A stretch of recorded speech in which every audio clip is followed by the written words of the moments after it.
Vamos a ver por iniciado este tema que es diabetes mellitus tipo 2. Bien, primero vamos a definir, ¿no? ¿Qué es la diabetes mellitus tipo 2? Como sabemos, es una enfermedad crónica que se da ¿por qué? Por un desorden metabólico de causas múltiples, las cuales ¿qué van a generar? Una hiperglucemia crónica. Una hiperglucemia crónica. ¿Y esta qué va a estar asociada? Alteraciones del metabolismo de, generalmente se dice sobre hidratos de carbono, pero también puede ser a nivel de las proteínas y de los lípidos. Ahora, ¿qué va a generar todo esto? ¿Por qué se va a generar todo esto?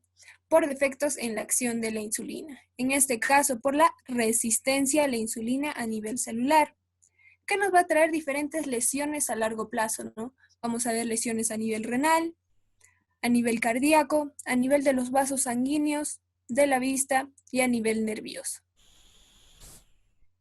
Teniendo esto claro, tenemos que ver que va a haber una clasificación de la diabetes, ¿no? En este caso, vamos a hablar sobre la diabetes tipo 2 clasificada según la Asociación Americana de Diabetes. Ahora, vamos a ver la incidencia de la diabetes, ¿no? Según la OMS, el número de personas con diabetes aumentó de 108 millones en 1980 a 422 millones en el 2014. Si bien no se tienen datos actualizados, tenemos que tomar en cuenta el nivel de progresión de esta enfermedad. Ahora, según la OPS, tenemos que aproximadamente 62 millones de personas tienen diabetes tipo 2 en las Américas. Por otro lado, se dice que también la mayoría de estos casos pueden prevenirse con diferentes políticas de salud, ¿no? Ahora, en el Perú, ¿qué está pasando en el Perú? La prevalencia de diabetes ha aumentado. Este según un estudio realizado el año 2019. Y se registran aproximadamente 2 casos nuevos por cada 100 personas al año. Algo muy importante que cabe resaltar con respecto a la epidemiología es que si bien la diabetes mellitus tipo 2 se calificaba antes como la diabetes de la edad adulta o generalmente de la edad adulta, vemos que actualmente han incrementado los casos en niños y jóvenes. ¿Esto por qué? Por la obesidad infantil que está en incremento. Bueno, teniendo en cuenta esto, continuamos. Ahora, para hablar de la diabetes mellitus tipo 2, vamos a recordar el proceso normal que sucede en nuestro organismo, ¿no? Al haber el ingreso de los alimentos, se van a metabolizar y se va a generar la glucosa. Y vamos a tener glucosa a nivel del estómago. Y esta va a ser absorbida a nivel de los vasos sanguíneos. Y ahora, ¿qué se necesita? ¿Para qué es la glucosa, no? Es el requerimiento energético que necesitan muchas de las células. Y ahora, ¿cómo llega esta a las células? Mediante la insulina. ¿Y qué es la insulina?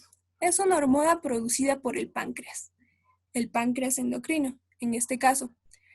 ¿Por qué células? En un conjunto de células encontramos los islotes de Langerhans, en el que vamos a encontrar una variedad de células, ¿no? Como podemos observar acá. Las células beta, las células alfa y las células delta. Y ahora, ¿quiénes nos van a producir la insulina que necesitamos? En este caso, las células beta. ¿Y qué van a hacer estos? Van a generar el transporte de la insulina y a su vez la absorción, van a permitir la absorción por la célula. Así llegando esta a las células de todo el organismo. Entonces, teniendo en cuenta lo que sucede normalmente en nuestro organismo, vamos a poder hablar sobre la diabetes mellitus tipo 2. Hablemos sobre la etiología. Si bien la diabetes mellitus es una enfermedad crónica, tenemos que tomar en cuenta de que existen factores genéticos y factores ambientales. Y según los diferentes descubrimientos que se han ido dando, se dice que no se generan al 100% solo una. Esta se da por una interrelación entre ambas. Ahora, factores genéticos. No se describe un solo gen que genere esta enfermedad. Por eso se le considera poligénica, porque son varios genes que participan en el desarrollo de esta enfermedad y todos estos están relacionados a la secreción de insulina. Entonces, ¿qué nos quiere decir con que están relacionados a la secreción de insulina? Nos están confirmando que si hay unos defectos genéticos en las células beta, va a generar el predominio de esta enfermedad. Ahora, tenemos por otro lado los factores ambientales, entre los cuales tenemos la obesidad. La obesidad está relacionada con la diabetes mellitus en un 85%. Por otro lado, tenemos al sedentarismo y al tipo nutricional. ¿Por qué el tipo nutricional? Por ejemplo, hay muchas personas que consumen carne roja rica en hierro, ¿no? Y este hierro es un precursor de compuesto nitroso. ¿Qué pasa con esto? Este va a afectar directamente a las células beta, que como ya veíamos son las que producen la insulina. O también puede ser que consuman altos niveles de hidratos de carbono con un índice glucémico alto. Por esto forma parte de los factores ambientales. Ahora, teniendo en cuenta que el más relacionado es la obesidad, vamos a ver cómo es que este va a generar el principal mecanismo por el que se desarrolla esta enfermedad. ¿Cuál es el principal mecanismo? Es la resistencia a la insulina. Entonces, vamos a ver cómo se relaciona esto, por qué se considera uno de los principales factores en esta enfermedad. Es porque ante la obesidad va a haber un aumento de grasa en el organismo. Y esta normalmente se va a acumular en nuestro cuerpo, si no se va a almacenar en las células adiposas. Sin embargo, siempre va a llegar un límite, ¿no? Entonces no se va a poder almacenar toda en el tejido adiposo. ¿Qué va a generar?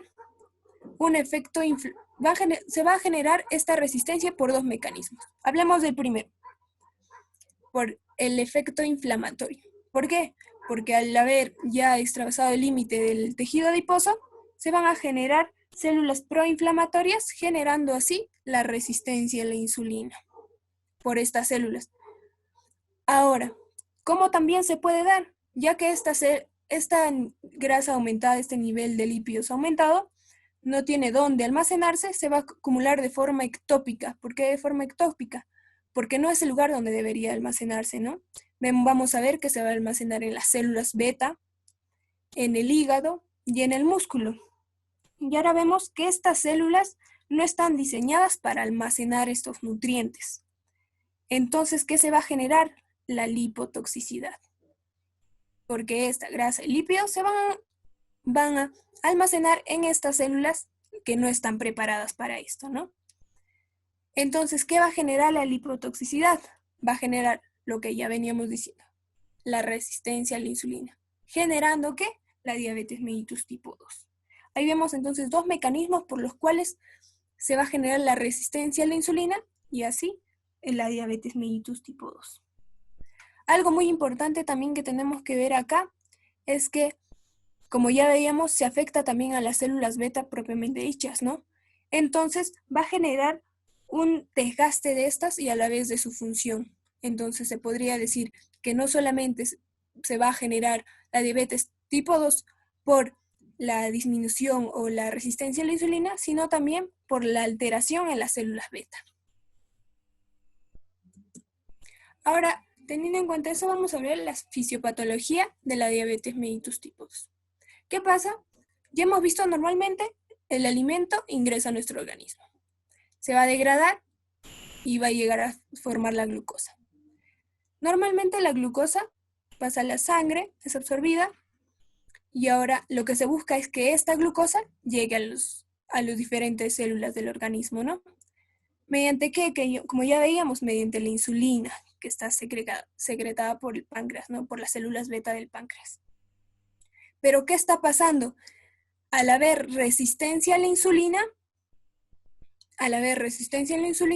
la glucosa no va a ingresar de forma efectiva a las diferentes células. Entonces, al no pasar la glucosa se queda a nivel sanguíneo, generando que ésta aumente en sangre, ¿no? Ahora va a pasar algo muy interesante con nuestro organismo, ¿no? Va a ver que las células no tienen glucosa. Las células no tienen glucosa, entonces no tienen requerimiento energético. Entonces nuestro organismo va a pensar que no hemos comido o que no hay, se tiene que degradar los alimentos que se tienen, ¿no? Entonces va a generar que el hígado haga gluconeogénesis, va a generar el hambre y entre otras que se va a ver más adelante en la clínica, ¿no? Pero ya vamos viendo cómo es que va sucediendo el desarrollo de esta enfermedad. Vamos a enfocarnos ahora en algo muy importante, la resistencia a la insulina, que es el principal mecanismo por el que ya veíamos que se va a desarrollar esta enfermedad, ¿no? ¿Qué va a pasar? ¿Cómo va a suceder la resistencia a la insulina? Normalmente, en un metabolismo normal, la insulina va a ingresar a la célula, ¿no? Mediante sus diferentes receptores y la glucosa va a ingresar a la célula mediante la insulina, como podemos ver acá. ¿Qué pasa en este caso? En la resistencia a la insulina. No se va a dar el receptor no va a aceptar a la insulina, ¿no? Entonces no se va a dar el paso de la glucosa a nivel de la célula, como podemos ver acá. Y esta a su vez no se va a poder transportar en esta. ¿Qué genera? La hiperinsulinemia, como ya veíamos. La glucosa va a aumentar en sangre, generando así un fallo hepático. Y así la hiperglucemia que normalmente se describe en esta enfermedad. Bueno chicos, vamos a hablar ahora respecto al cuadro clínico. El cuadro clínico, como ya se vino comentando, está basado de hecho a la fisiopatología del paciente. Entonces, lo que se va a llegar a tener en estos pacientes en su gran mayoría van a ser la polifagia, poliuria, polidipsia, que son los tres entes cardinales más frecuentes en estos pacientes, que se explica todo el efecto fisiopatológico. Entonces, el paciente va a llegar a tener demasiada sed, a la cual nosotros le vamos a denominar poli- poli- polidipsia. Vamos a encontrar un exceso excesivo, por así decirlo, o un hambre muy incrementado en el paciente. Se le va a llegar a denominar polifagia, la poliuria, que va a ser consecuente o desencadenado por la sed. Hay otros síntomas no tan frecuentes, pero sí se comenta, que es la pérdida de peso en el paciente, náuseas y vómitos del dolor de estómago, siempre en cuando este paciente está presentando algún tipo de, por así decirlo, exacerbación o una crisis hiperglucémica, de las cuales hay que diferenciar de la cetoacidosis diabética y también hay que diferenciarla del estado hiperosmolar osmótico, ¿sí? O hiperglicémico. La visión borrosa es, por así decirlo, una complicación ya que nos orienta hacia un cuadro más tardío, es decir, el paciente está desarrollando posiblemente una retinopatía diabética y la fatiga, ¿no? Entonces, la bibliografía nos comenta de que el paciente puede llegar a ser asintomático en su gran mayoría, porque no va a llegar a presentar ningún síntoma y solamente lo único que le va a llegar a molestar tal vez es cierto cansancio, malestar general.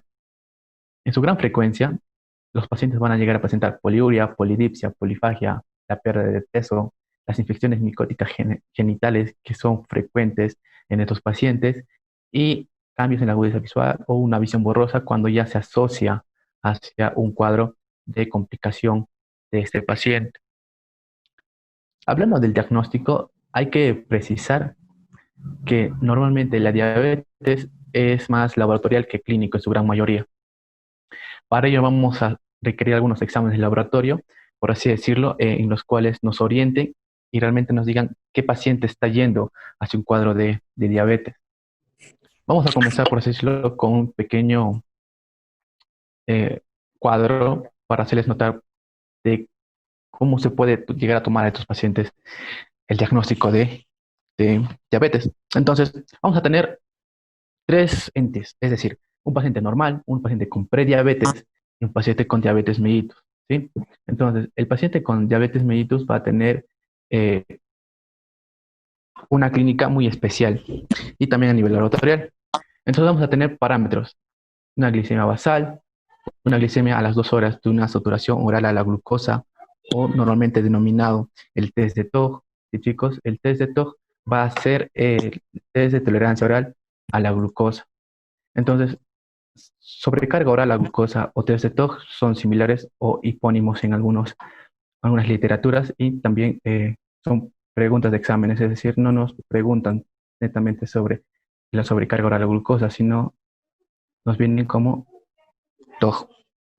Entonces, para precisar algunos datos, una glicemia basal la denominamos normalmente a la glucosa en ayuno por lo menos de 8 horas, es decir, una glucosa que el paciente tenga en ayuno de 8 horas.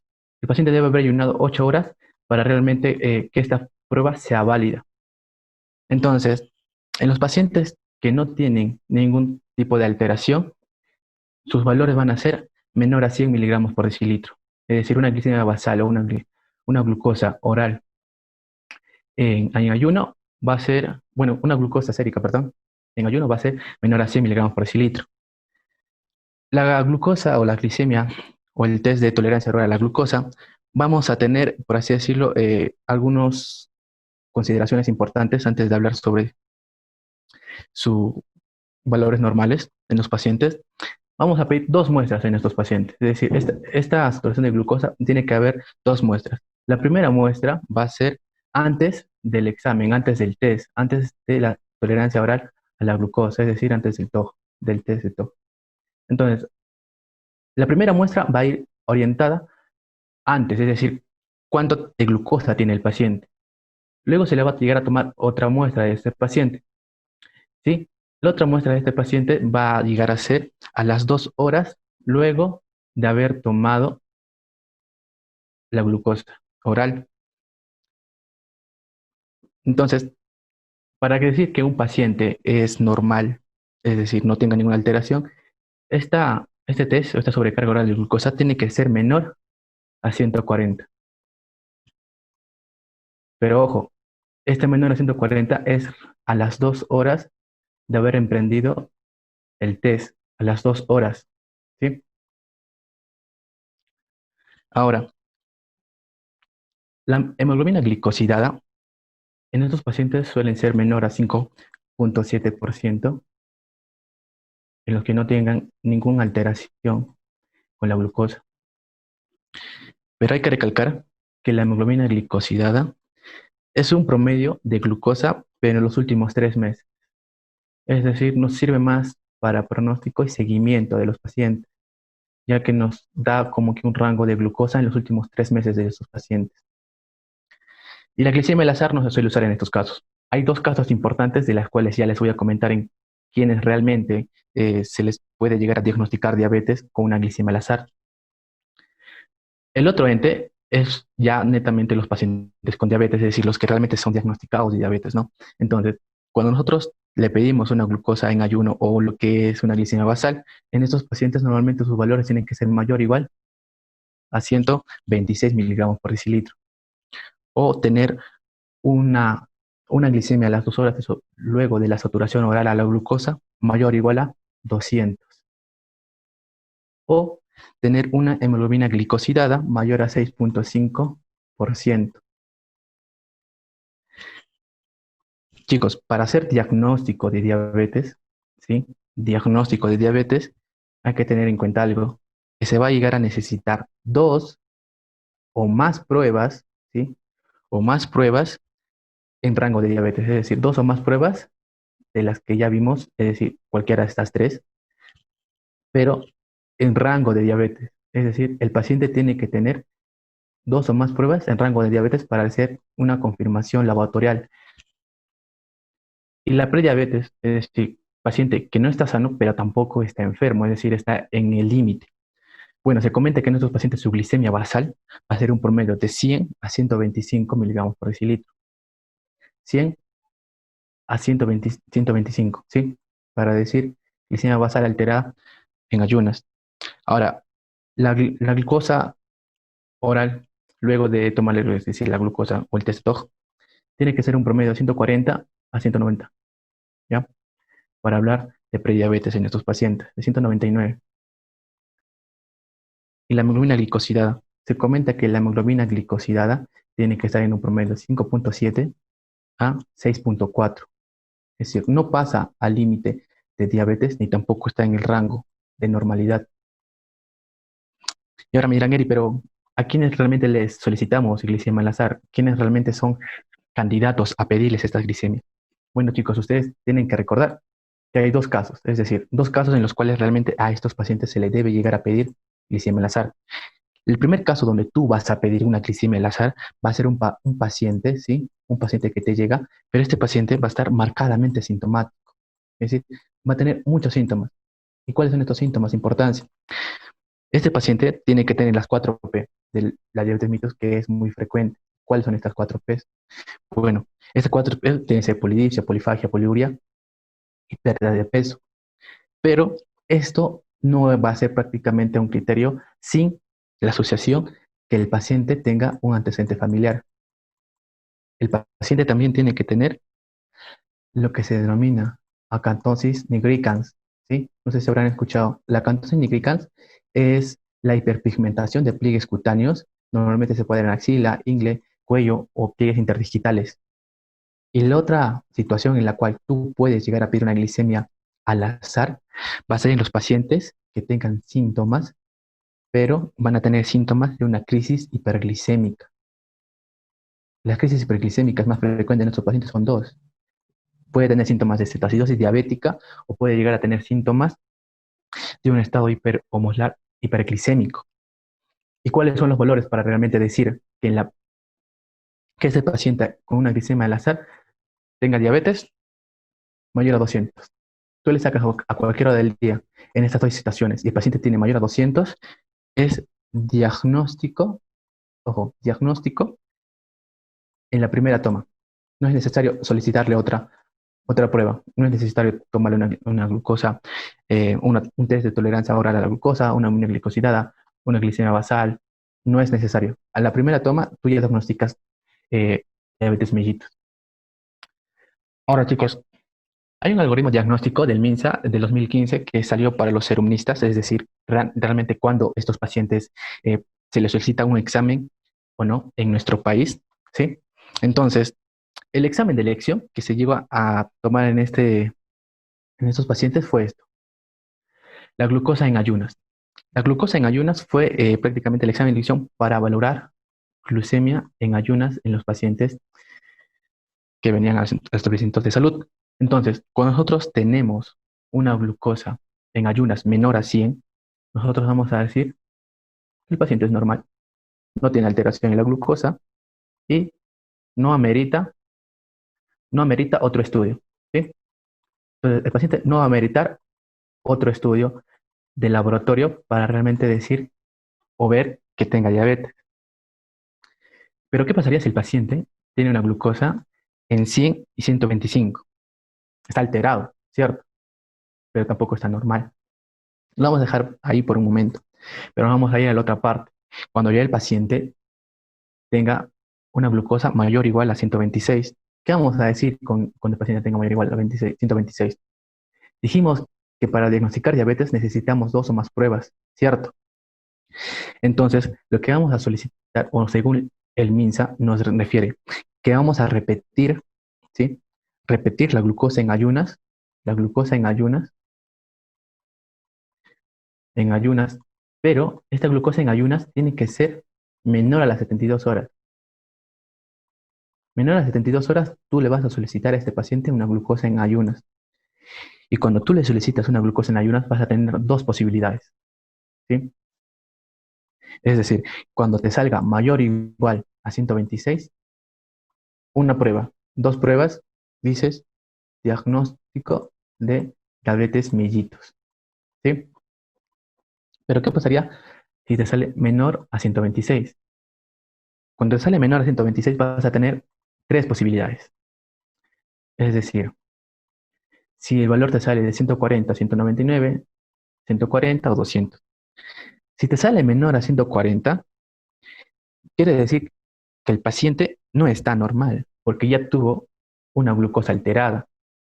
Pero si te sale 140, 199, igual, cierto. Pero si te saliese mayor, igual a 200, dos pruebas, y la segunda te salió, por así decirlo, negativa, y la tercera realmente sale mayor a 200, mayor o igual a 200, tú también dices aquí que es un paciente con diagnóstico de diabetes mellitus. Pero ¿qué pasaba con la parte que teníamos de 100 a 125? Bueno, aquí a estos pacientes le vas a llegar a pedir, junto con esta prueba de menor a 126, le vas a llegar a pedir un test de tolerancia oral a la glucosa. Recapitulando, paciente mayor a 126, igual a 126, solicitas una glucosa en ayunas menor a 72 horas, si sale mayor a, igual a 126, diagnóstico de diabetes mellitus. Pero si tienes de 100 a 125 y menor a 126, a ambos les vas a pedir esto, una prueba de test de tolerancia oral a la glucosa. Y dentro de esta prueba de test de tolerancia oral a la glucosa, vas a tener tres posibilidades. Si el paciente te sale mayor o igual a 200, diagnóstico de diabetes mellitus. Pero en estas dos posibilidades, vas a decir que el paciente no está normal ni tampoco está enfermo. Entonces vas a decir que el paciente tiene una prediabetes, ¿sí? Prediabetes. Pero menor a 140 y 149 tienen nombres especiales, según el MINSA, ¿sí? Hay que recalcar eso. Entonces, ¿cuáles son esos nombres? Se comenta que menor a 140 los vamos a denominar glicemia alterada en ayunas, ¿sí? Glicemia alterada en ayunas. Alterada en ayunas. ¿Y qué pasa cuando tenemos una glucosa de 140 a 199? Bueno, a esto lo vamos a denominar intolerancia, ¿sí? Ojo, intolerancia oral a la glucosa. Entonces, intolerancia oral a la glucosa, si luego de la prueba de test de tolerancia oral a la glucosa nos sale en un rango de 140 a 199. Todo eso son lo que nos comenta el Ministerio de Salud en su guía del MINSA en 2015. Y todo lo que habíamos hablado sobre el diagnóstico lo tenemos aquí, es decir, solamente es ya recapitular lo que nos venía diciendo hace un momento. Vamos a tener pruebas, es decir, glicemia basal, glicemia 2 horas de saturación oral a la glucosa, o tal vez una glicosidad donde ya habíamos visto cuáles eran los rangos normales. Los criterios diagnósticos, como les comentaba, eran los tres: una hemoglobina glicosidad mayor a 6.5, una glucosa plasmática en ayuno mayor a 125 miligramos por decilitro, y hay que recordar que no se debe tomar alimento en 8 horas previas a este examen para que sea eh, verdadero, por decirlo, no sea alterado, uno no salga un falso positivo. La glucosa mayor a 200 miligramos por decilitro debe ser luego a las 2 horas, luego del test, que se va a hacerse con una glucosa anhidra disuelta en agua, ¿sí? Se le hace tomar al paciente, a las 2 horas se le toma otra vez la glucosa, y si sale mayor a 200, también es un criterio diagnóstico. Y se le puede llegar a tomar en cualquier hora del día a estos pacientes si presenta un mayor a 200 miligramos por decilitro, también es diagnóstico de diabetes mellitus. Ahora, en las categorías mayores para prediabetes, según la bibliografía nos comenta también, como ya le habíamos comentado, que la glicemia tiene que estar alterada en ayuno, es decir, no tiene que estar en rangos normales, tampoco en rangos de diabetes, en un promedio de 100 a 125. La intolerancia a la glucosa debe estar presente para decir prediabetes en un rango de 140 a 199, 2 horas después del test de la tolerancia oral a la glucosa, y una hemoglobina glicosidada entre los rangos de 5.7 a 6.4%. Y algo tal vez que realmente me gustaría marcar y resaltar un poco es sobre la diabetes gestacional en estas pacientes. Hay que recordar, chicos, que entre la 24 y 28 semanas, ¿sí? 24 y 28 semanas de la edad gestacional en las mujeres no diagnosticadas previamente de diabetes mellitus, se tiene que hacer un screening de diabetes gestacional. ¿Y cómo se va a hacer esta prueba? La más, por así decirlo, recomendada o la más frecuente usada, se va a hacerse con el test de tolerancia oral a la glucosa, ¿sí? En estas pacientes, pero se va a hacerse con una glucosa de 75 gramos, que es la estrategia de primer paso que se comenta. Entonces, una glucosa de anhidra de 75 gramos se va a hacerse esta prueba en las mujeres embarazadas de las 24 y 28 semanas en la edad gestacional. Y vamos a tener tres posibilidades, es decir, que la paciente en ayunas tenga una glucosa mayor a 92, tenga una glucosa a la primera hora mayor a 180 o 153. Cualquiera te va a hacerte diagnóstico de una diabetes gestacional en esta mujer. Ahora, hay que diferenciar a la diabetes mellitus de algunas entidades similares, como la diabetes mellitus tipo 1, que varía netamente en su cuadro fisiopatológico, la diabetes de inicio tardío en la edad adulta, las otras causas de obesidad que también nos pueden generar un cuadro similar a la diabetes mellitus, o tal vez las hiperglicemias transitorias, ¿no? Que se van a dar normalmente en sepsis o enfermedades hiperconsumo tal vez de hipercalorías o alguna patología asociada a esto como endocrinopatías. Ya pasando al tratamiento, hay que recalcar que estos pacientes siempre en toda la etapa de la enfermedad, por así decirlo, siempre en cualquier tratamiento que se le va a indicar al paciente se le tiene que recomendar estilos de vida y hábitos saludables. Entonces, la bibliografía nos comenta que estos pacientes tienen que tener, por así decirlo, un tratamiento médico nutricional especial, es decir, se le debe referir al nutricionista para que éste pueda llegar a ser una dieta balanceada para diabéticos. Hay que tener también un equilibrio energético, pero también hay que controlar el sobrepeso o la obesidad. A estos pacientes se les suele recomendar realizar ejercicios si están con obesidad o sobrepeso. Normalmente esto es muy recomendado en los pacientes que presentan diabetes mellitus tipo 2. Respecto a los patrones alimentarios o los micronutrientes, hay algunos, por así decirlo, recomendaciones que en los pacientes con riesgo de diabetes, es decir, los prediabéticos, deben consumir dieta rica en fibra. Esto es muy bueno para ellos, según la bibliografía. Aparte de esto, hay que restringir el hiperconsumo de carbohidratos y las proteínas en algunas situaciones, y las grasas no han sido asociadas, por así decirlo, a realmente un aumento de riesgo en el paciente solamente de diabetes mellitus, sino que hay que considerar que estos pacientes tengan otras comorbilidades como la obesidad, sobrepeso, enfermedades cardiovasculares. Entonces, aparte de ello, también se recomienda sobre las proteínas. En las personas con diabetes tipo 2, las proteínas, por así decirlo, pueden llegar a aumentar la respuesta de la insulina sin el incremento de la glucosa. Entonces, es por esto que en estos pacientes no se debe utilizar estos carbohidratos, por así decirlo, ricos en proteínas, porque ya nos pueden llegar a producir una hipoglicemia, porque las proteínas hacen de que estos pacientes la insulina sea hiperfuncionante, entonces hay que restringir las proteínas de origen con carbohidratos, por así decirlo. Respecto al consumo de los alimentos, lo más importante es de que en estos pacientes hay que recomendarles el consumo de grasas, por así decirlo, de origen de pescado, es decir, ácidos grasos de omega 3 de cadena larga, o los ácidos alfa-linoleicos con omega 3. Normalmente esos se encuentran en los pescados azules, que es muy, muy rico en estas grasas. Aparte de esto, hay que recalcar que en estos pacientes normalmente se suele, por así decirlo, tener un hiperconsumo de carbohidratos en los cuales también hay que restringir eso que va asociado mucho al alimento graso. Respecto a los micronutrientes y las hierbas medicinales, me gustaría recalcar que algunas bibliografías nos comentan de que no hay ningún dato, por así decirlo, que concluya o que nos diga realmente con precisión de que si el paciente no tiene un déficit de vitamina, es decir, ácido fólico, vitamina 12 o a un mineral y suplementarle, sea beneficioso para el paciente diabético.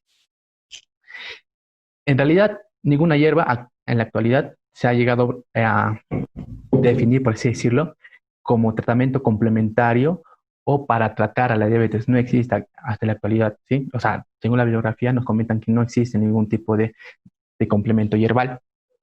Si el paciente quiere consumir alcohol, hay que decirle que consuma con moderación. Aparte de esto, recalcar que el alcohol es un hipoglucemiante o una de las causas que nos conducen a la hipoglicemia en cualquier paciente no diabético, por así decirlo. Y los diabéticos corren un mayor riesgo, por ende hay que restringir el consumo de alcohol, solamente un vaso o dos vasos, por así decirlo. En varones dos o las mujeres dos, es como que no se fomenta mucho el consumo de alcohol. El sodio hay que tenerlo en cuenta siempre y cuando el paciente sea hipertenso, es decir, hay que considerar individualizar a cada paciente. Ya respecto al tratamiento farmacológico en los pacientes diabéticos, vamos a tener, por así decirlo, 7 tipos de fármacos, como las bigualinas. Vamos a tener también a los fármacos como las sulfonilurias, las tiazolidinionas, las inhibidoras de las alfa-glucosidasas, los inhibidores del DPP4, las agonistas de los GPL1, que son las integrinas, por así decirlo, que son somatostatina similar a la, ¿sí? O los inhibidores de los EGLT2, que son unos cotransportadores de sodio, glucosa a nivel renal. Es decir, estos cotransportadores reabsorben glucosa y sodio, pero a nivel del túbulo contorneado proximal del riñón. Y para precisar, me gustaría hablar solamente de 2 fármacos, de los 2 hipoglucemiantes orales, o también denominados fármacos no insulínicos. Para empezar, sobre las biguadinas. Las biguadinas, el fármaco más importante o el más resaltante es la metformina. Pero chicos, recordar, la metformina tiene, por así decirlo, el objetivo o el órgano blanco donde la metformina va a llegar a actuar va a ser el hígado.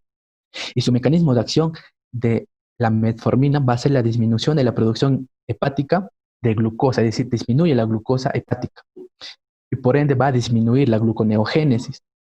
Pero hay que tener en cuenta que el objetivo de esta metformina es en ayunas, es decir, va directamente hacia la glucosa en ayunas, ¿sí? Hay unos efectos adversos de las biguadinas, netamente ya hablando de la metformina. Dentro de sus efectos adversos más frecuentes son las molestias gastrointestinales, como la epigastalgia, la dispepsia, el estreñimiento, las náuseas y vómitos, que se suelen asociar a estos fármacos. La acidosis láctica también se ha asociado al uso de metformina, ¿sí? Pero lo que realmente me gustaría recalcar es de que en estos pacientes también se ha asociado a la sepsis o, por así decirlo, a cirugías, donde realmente no ha tenido un buen pronóstico, es decir, no suele ayudar demasiado. La metformina tiene contraindicaciones, pero esas contraindicaciones van a ser, por así decirlo, en dos situaciones. Uno, insuficiencia de órgano. ¿Qué quiere decir esto? Que el paciente tiene una insuficiencia de órgano moderado o severo. ¿Pero de qué órganos? Normalmente se comenta que el paciente no puede recibir metformina si tiene una insuficiencia a nivel renal, hepático, ¿sí? Donde hace su acción, o a nivel cardíaco. Si estos tres órganos encontramos con alguna insuficiencia, la metformina no es una buena opción. Y la otra contraindicación de la metformina es el déficit de la vitamina B12. De una serie, pero ¿por qué vitamina B12? O sea, ¿qué tiene que ver con la metformina? Pues en estos pacientes, normalmente los diabéticos suelen tener una neuropatía diabética, entonces el déficit de una vitamina B12 con un paciente con neuropatía diabética no se suele indicar metformina. Hay que recalcar eso. También hay otro fármaco que tal vez me gustaría enfatizar, es las sulfonilurias. Las sulfonilurias, el ente o el fármaco resaltante en esta categoría es la glibenclamida. La glibenclamida, su órgano blanco va a ser el páncreas, es decir, hace su función a nivel pancreático. Pero ¿qué va a hacer en el páncreas? El páncreas va a hacer un aumento de la secreción de la insulina, es decir, aumento de la secreción de la insulina pancreática gracias a las sulfonilurias, netamente glibenclamida en su gran frecuencia. La glucosa que esta biguadina, no, bueno, esta glibenclamida va a ir a asociar, por así decirlo, va a ser la glucosa, pero de origen postpandreal.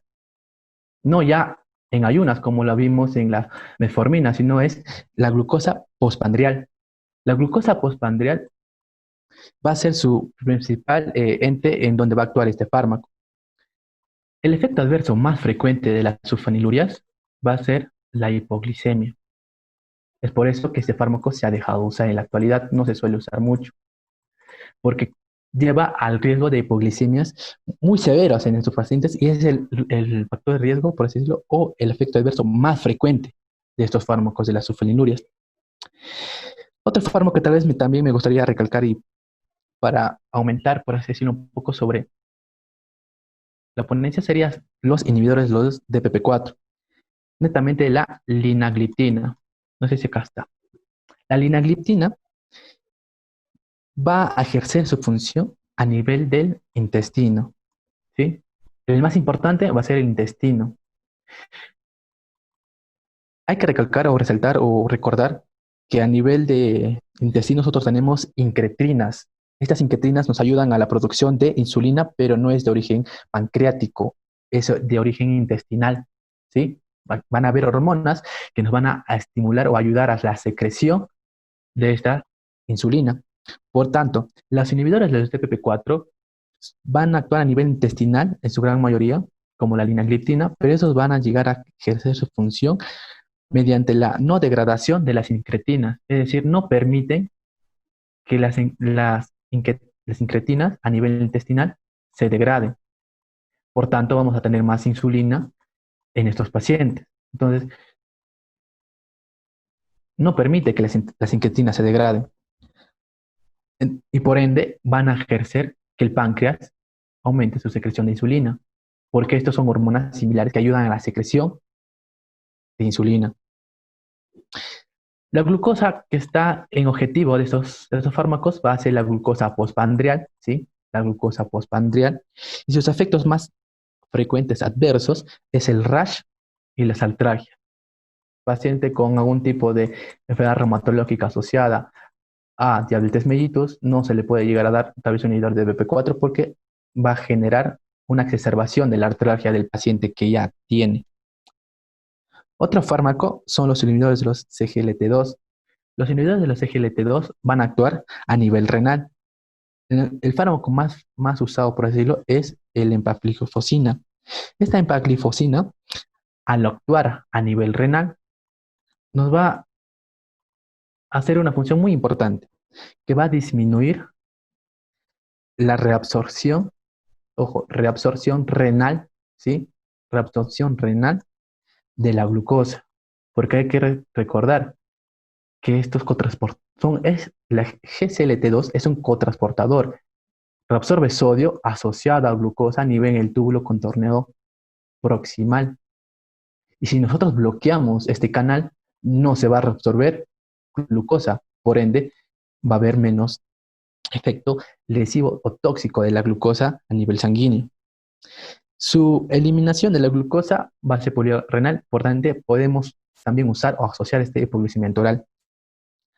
La glucosa objetivo de este fármaco va a ser la glucosa en ayunas y su efecto adverso más frecuente es la infección del tracto urinario asociado a una deshidratación en los pacientes, ¿sí? ¿Pero por qué? Porque no se está reabsorbiendo glucosa. La glucosa jala o reabsorbe agua asociado al sodio. Ojo ahí. Es por tanto que eso, su efecto adverso va a ser la deshidratación en estos pacientes. Teniendo en cuenta esto, ya podemos más o menos hablar un poco sobre el tratamiento. Pero también hay que recalcar que las sulfonilurias van a tener, por así decirlo, un gran ente, por así decirlo, de fármacos diferentes, en las cuales se van a asemejar entre ellas demasiados. Pero como les comentaba, la glibenclamida es un fármaco representante y su metabolismo va a ser hepático, ¿sí? Y lo que realmente nos va a llegar a correr peligro del uso de estos fármacos va a ser de que presenta un riesgo máximo de hipoglicemia. Esto. Es por esto que este fármaco se ha dejado de usar en la actualidad junto con las tiazolidinionas. Estos fármacos ya no se usan. Y hablando netamente ya de las dosis, por así decirlo, la metformina, que siempre o en su mayoría la vamos a llegar a usar, pueden ser usadas 2 veces al día en una dosis de 250 miligramos a una dosis de 2.500 miligramos con su dosis máxima. Las gliptinas, por así decirlo, en este caso la línea gliptina que no está aquí, igual puede llegar a ser usada en una dosis o 2 veces al día, ¿sí? Las gliptinas, como la sitagliptina, una dosis de 100 miligramos, pero con su dosis más allá de 100, entonces no es tan rentable, por así decirlo, en estos pacientes. Hay que recalcar o resaltar o también fomentar que todo paciente con diabetes mellitus, en su historia de enfermedad, va a llegar a requerir insulina, ¿sí? Todo paciente va a llegar a requerir insulina en algún momento de su enfermedad. Y para ello vamos a tener hasta 4 tipos de insulina. La rápida, bueno, o también denominada ultra rápida, la corta, o también denominada rápida, ¿sí? La intermedia y la lenta. ¿Pero a qué se refiere esto? Se refiere netamente a la duración de estos efectos o los picos que tienen estas insulinas. En la ultra rápida vamos a tener al lispro, la aspartica, la glucilina. Se comenta que su inicio va a ser de 10 a 15 minutos y va a tener un pico a nivel de 1 a 2 horas. ¿Sí? Acá no, esto es una versión un poquito antigua, pero se refiere a que su pico va a llegar a ser 1 a 2 horas y la duración de 4 a 6 horas. 4 a 6 horas, las ultra rápidas. Las insulinas rápidas, como la regular o la cristalina, normalmente su tiempo de inicio va a ser de 30 a 60 minutos, ¿sí? Vamos a ponerle aquí inicio y pico, ¿sí? Pico. Entonces, la corta como la regular, la cristalina, como comentábamos, vamos a tener que su inicio va a ser de 30 a 60 minutos y va a llegar a tener un pico de 2 a 4 horas. Y la duración normalmente se comenta de 6 a 8 horas, ¿sí? Acá, 6 a 8 horas. La duración de insulina total hasta que se depure o que se elimine. La intermina, la NPH o la protamina neutra de Hunter-Home va a llegar a tener un inicio de 2 a 4 horas de su acción. Va a llegar a su pico a las 6 horas, o se comenta también hasta las 10 horas, y su, por así decirlo, su duración máxima va a llegar a ser de 10 a 18 horas, en un promedio de 14 a 16 horas es su tiempo máximo de duración en estas insulinas. Y las lentas, que son las usadas, por así decirlo, en su gran mayoría para ya los pacientes ambulatorios, ¿no? Vamos a tener a la gragina y otro fármaco, que es el Detemir. El Detemir va a ser insulina lenta. Ambas normalmente van a tener un inicio de 2 a 3 horas. La glargina y el Detemir a las 2 horas. Y no van a presentar ningún pico. El pico ellos no lo presentan, ¿sí? Pero la duración de estos fármacos, en el caso del Detemir, ¿sí? En el caso del Detemir, se comenta que es un promedio de 16 a 20 horas. A diferencia de la glargina, que es de 20 a 24 horas. Entonces, estos fármacos son los normalmente usados en los pacientes diabéticos ambulatorios que ya requieren uso de insulina. Esta imagen es el ADA del 2015, que se solía usar. En la actualidad se sigue usando, pero se está dejando porque salió el ADA del 2020. ¿Sí? Esto es la guía de la Asociación Americana de Diabetes del 2020. Lo que realmente me gustaría recalcar aquí, o también comentar, son tal vez 3 puntos.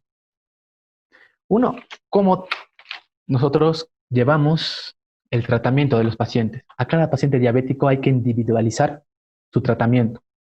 Es decir, un paciente diabético puede tener una enfermedad renal crónica, un paciente diabético puede tener un accidente cerebrovascular, y para cada uno de ellos el tratamiento puede ser diferente o el esquema de tratamiento va a variar entre ellos. Entonces, cada paciente hay que individualizarlo.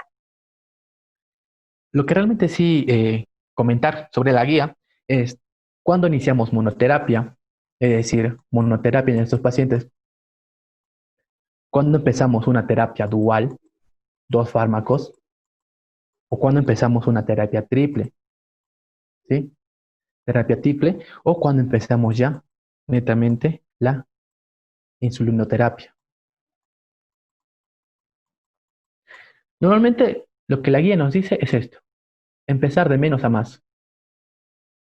Y en todos los casos siempre hay que recomendar estilos de vida saludables en los pacientes y hábitos saludables.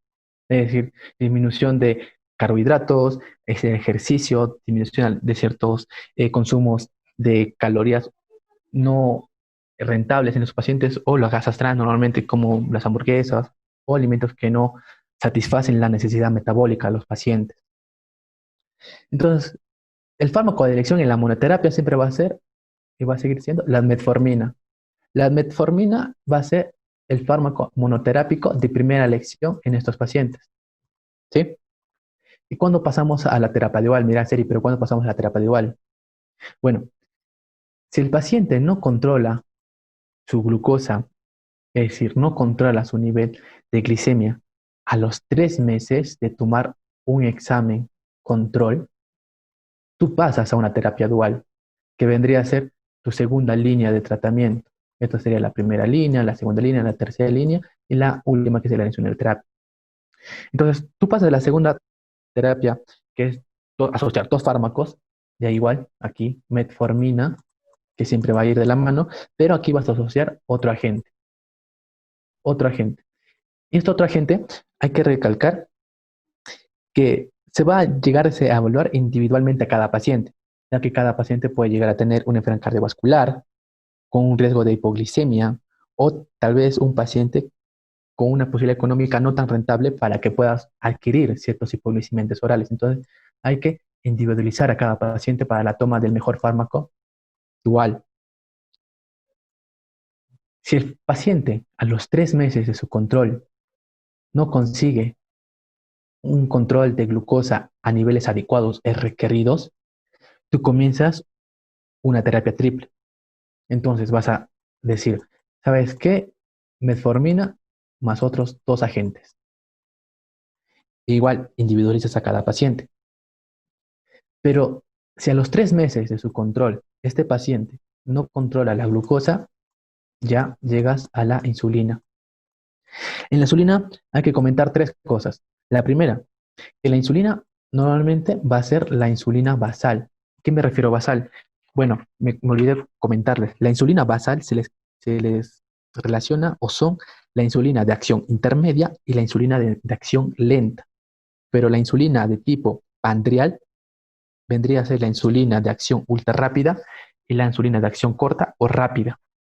Entonces vamos a usar, en primer lugar, la insulina de tipo basal, que vendría a ser la lenta o la intermedia, como ya comentamos. Vamos a iniciar, según la guía, con una dosis de 10 unidades internacionales subcutánea por día, ¿sí? O tal vez darle de 0,1 a 0,2 unidades internacionales por kilo de peso por día.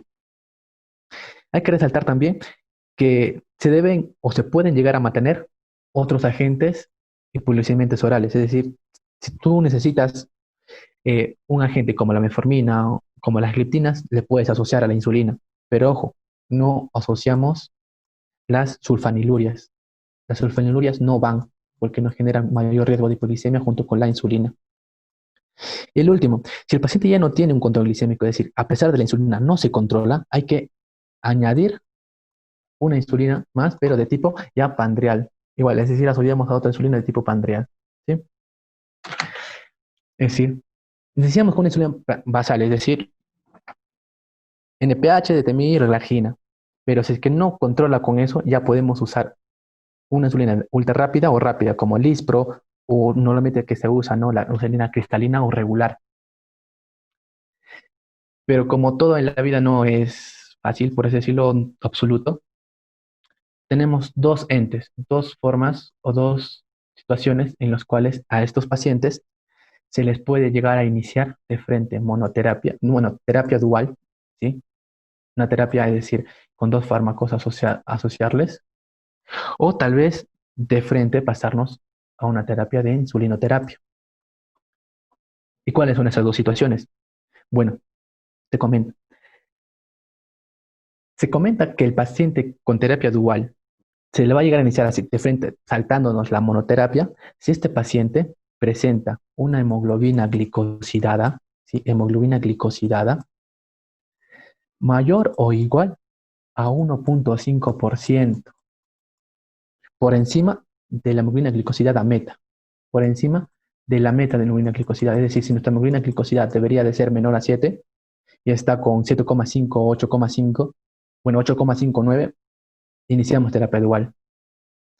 Pero si el paciente tiene, por decirlo, una hemoglobina glicosidada, ¿sí? Una hemoglobina glicosidada mayor al 10% o una glicemia, o, ¿sí? Una glicemia en ayunas, ojo, en ayunas mayor o igual a 300 miligramos por decilitro, o el paciente está marcadamente sintomático, es decir, tiene una clínica muy sintomática, hay que considerar insulinoterapia. Porque, ojo, el cuadro sintomático en un paciente con una glucosa mayor o igual a 300 puede estar haciendo una crisis hiperglicémica. Entonces, esas son las entidades más importantes, de hecho, de la guía. Y como les comentaba, el costo es muy importante y también la guía, esta guía es del ADA 2020, ¿sí?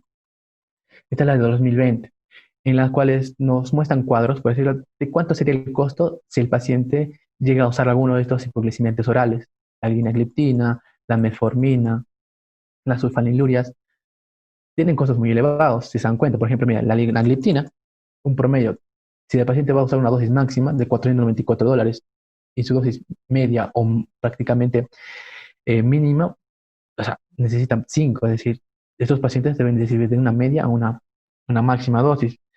Pero si el paciente usa metformina, el coste es muchísimo menor, se dan cuenta. Es por eso que la metformina siempre se ha asociado, siempre se va a seguir asociando a los diabéticos por un buen efecto hipoglicémico, menos efectos adversos y un mejor costo. Entonces me dirás, Eri, pero ¿cuáles son los objetivos terapéuticos o de controles en estos pacientes? Como ya para terminar, te comento.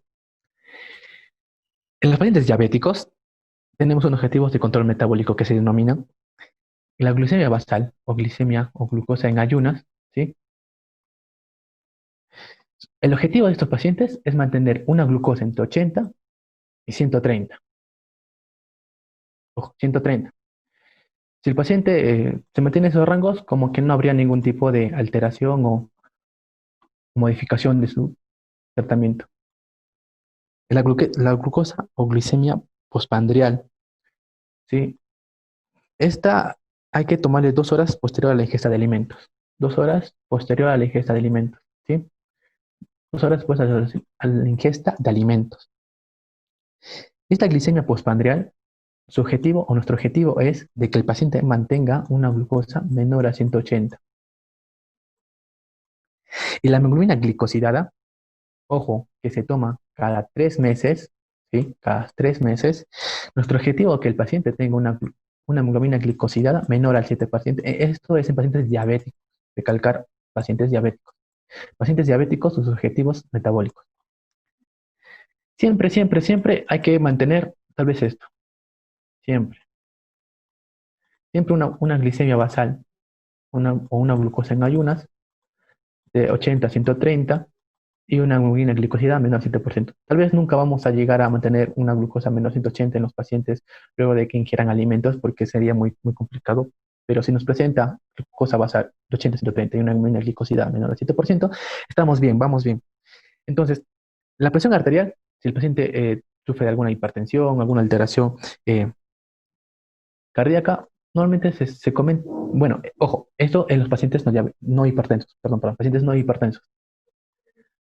La presión arterial, recomendable mantenerla menor a 130 con 80 mililitros de mercurio. El colesterol LDL normalmente malo o la muy baja densidad, ¿no?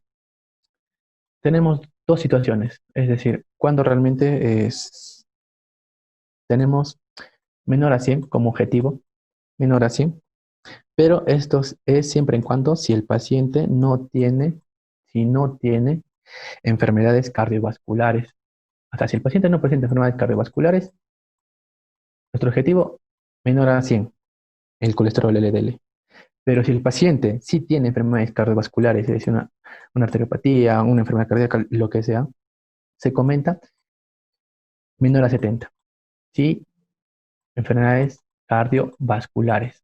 ¿Sí? Y por último, entonces penúltimo, los triglicéridos. En estos pacientes se comenta como son en su gran mayoría obesos, mantener unos triglicéridos menor a 150. Y un HDL o el colesterol bueno, por así decirlo, tenemos dos opciones o dos categorías. En las mujeres, mantenerlas mayor a 50 y en los varones mayor a 40. ¿Sí? Entonces, eso sería lo más resaltante. Como ya les venía comentando, los objetivos según el ADA, según los pacientes que estén en riesgo o normal. Pero estos son en pacientes gestantes, hay que recalcar. La glucosa en pacientes no gestantes, es decir, no gestantes que no gestan. Prepandreal, postpandreal, sus objetivos según el ADA 80-130, menor a 80 y una hemoglobina glicosilada menor a 7%. Y para terminar o finalizar, pacientes que se hospitalizan, ¿quiénes son los que realmente necesitan hospitalización en estos pacientes diabéticos? Estado hiperosmolar hiperglucémico no cetóxico, pacientes que presentan una cetosis diabética, pacientes con hipoglicemia moderada o severa, una hiperglicemia grave con o sin cetosis y unas enfermedades agudas, ¿no? Tal vez vómitos, diarrea, deterioro del estado de conciencia. ¿Y cuando damos de alta? Damos de alta a los pacientes cuando ya hayan resuelto el proceso agudo y estén metabólicamente compensados.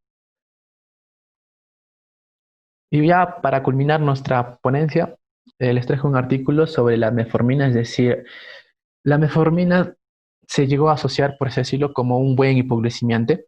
Este es un estudio de 2016 de Gran Bretaña en el cual quisieron ver cuál era el grado de eficacia de la metformina en los pacientes con exacerbación de enfermedad pulmonar obstructiva crónica, ya que en su gran mayoría la enfermedad obstructiva crónica eran o son generados por unas crisis de hiperglicemia, entonces se quería usar la metformina como un hipoglicemiante para disminuir esta glucosa.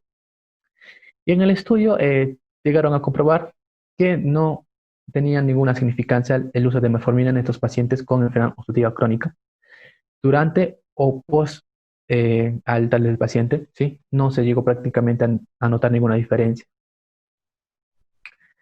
Y eso se vendría a ser todo. Creo que vamos. Bueno, chicos, damos gracias por su atención en esta ponencia y los vemos en otra oportunidad.